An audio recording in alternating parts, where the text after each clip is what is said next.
ಸಂವಿಧಾನ ಶಿಲ್ಪಿ ಡಾಕ್ಟರ್ ಭೀಮ್ರಾವ್ ಅಂಬೇಡ್ಕರ್.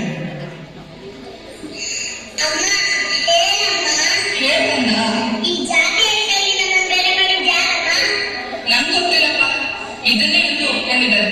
ಯಾವುದೋ ಪುಸ್ತಕದಲ್ಲಿ ಬಂದಿರ್ಬೋದು.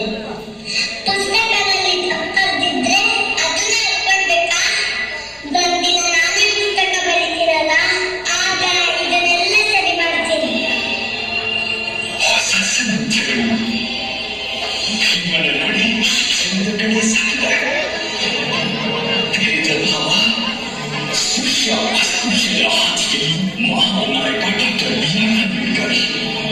ಸಂಸ್ಕೃತ ನಿಮ್ಮಂತವ್ರಿಗೆಲ್ಲ ಅಲ್ಲ.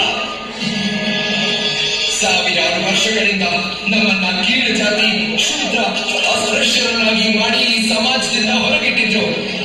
ನಾವು ಕೂಡ ಮನುಷ್ಯರ ಹಾಗೆ ಬದುಕಬೇಕಂದ್ರೆ ನಾವೆಲ್ಲರೂ ವಿದ್ಯೆ ಕಲಿಬೇಕು, ನಾವೆಲ್ಲರೂ ಒಗ್ಗಟ್ಟಿರಬೇಕು, ಹೋರಾಟದ ಹಾದಿ ಹಿಡಿಬೇಕು. ತಪ್ಪಾಳಿಕೆಯ ಕೋಟೆಯನ್ನ ಕೆಡವೋದಕ್ಕೆ ನೀವೆಲ್ಲ ನನ್ನ ಜೊತೆ ಹೇಳ್ತೀರಾ?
ನಿನ್ನ ಕಣ.